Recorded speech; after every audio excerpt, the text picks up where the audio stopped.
Stop asking, is the sentence under 4 years? That question is how families like you get blindsided. And do you want to know why?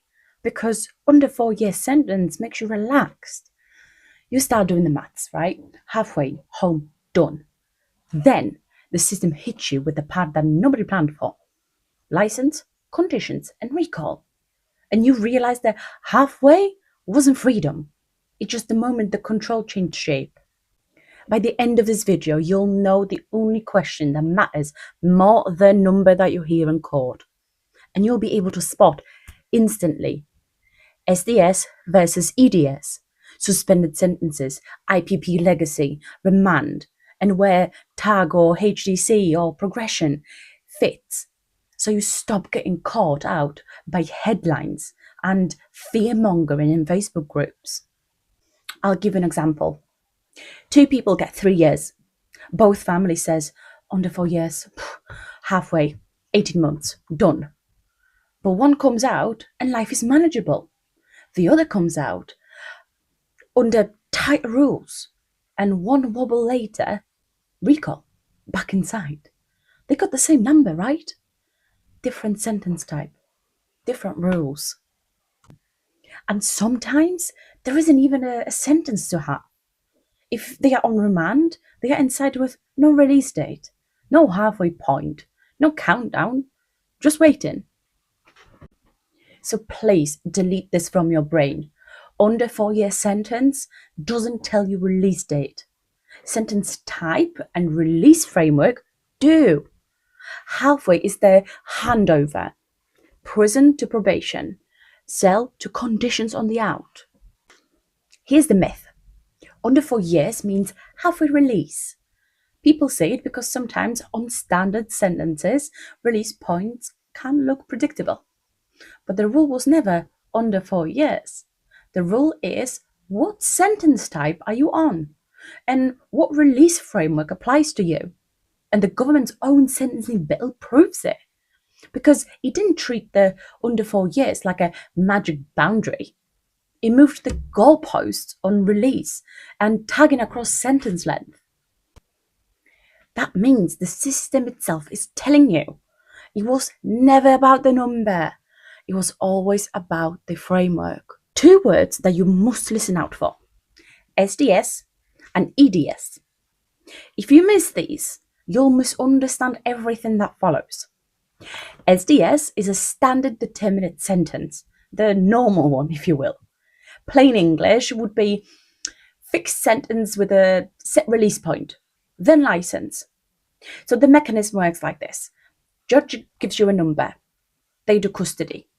They are released on a legal point, and then they are on a license.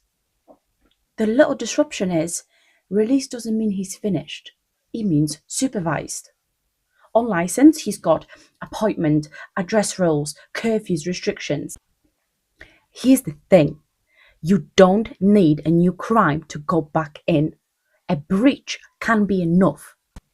So basically, SDS, halfway, isn't freedom. It's just tighter supervision outside.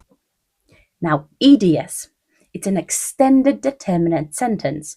The risk managed one, if you will. So EDS is the one people misread because the number looks normal as the SDS one. So in plain English, how does the mechanism work?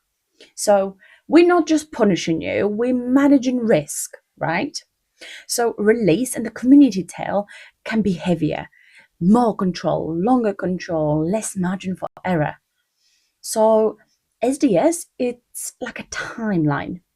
EDS is more like a risk plan, if you will. So if it's EDS, stop doing simple maths. You're dealing with the risk rules, not just checklists. Now, tag, because people think tag means the sentence got chopped. No. Tag is the system saying you might do part of the custody phase at home on a curfew with a tag, right? You're still on a license. You're still under conditions, still able to be recalled, okay? Under the new Sentencing Act, the direction of travel is less of the old classic HDC, so home detention curfew, feel for many adults on SDS, and more of a progression idea. Early release if your behavior is right inside the custody, but with tighter supervision outside. So you get to choose cell or a sofa. The system still owns your time though. That doesn't end the sentence. It just relocates it. Now, suspended sentences. Suspended sentence doesn't mean nothing happened, okay? It means you've been given prison, we're holding it above you. Breach the order or reoffend, and custody can be activated. Suspended is calm until it isn't. Suspended equals basically prison on pause. And IPP is where the number stops meaning anything. Nothing what you think it means. The mechanism? Tariff sets a minimum, but release is risk-led. That's why people can be held long past the tariff, and my license can feel endless. IPP isn't how long, it's how safe. With IPP, risk decides release, and recall can swallow years. But remember, IPP is not as simple and it's not as straightforward as you may think. People on IPP currently in prison are very rarely in for genuine bad things. Okay? I've got a whole series coming out on IPP, so please stick around. Remand is simple. They are inside and not sentenced yet.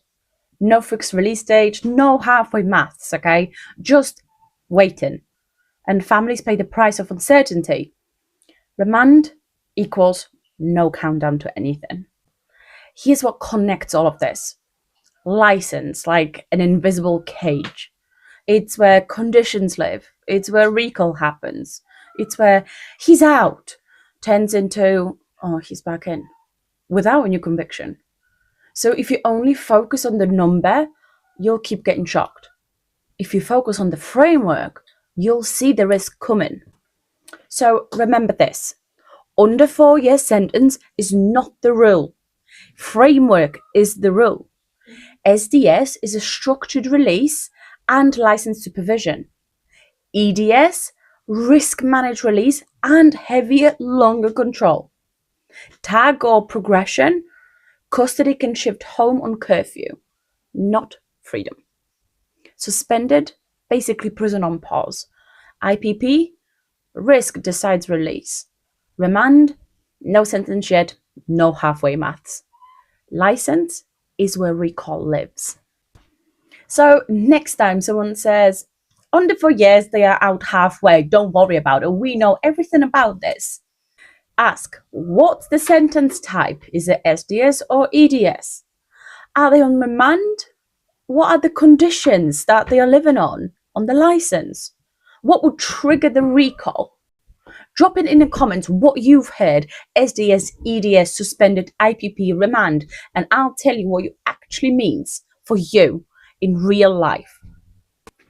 Next time on Friday, we're going to focus on recall specifically because, in my opinion, that's where the myth does the most damage to people. So don't miss that one. Friday at 6 p.m. And before we wrap this one up, hi, my name is Dagna, and I've stood on the inside of the system. I've seen and heard what the headlines miss. This is Inside Out Justice, where we say the quiet parts out loud.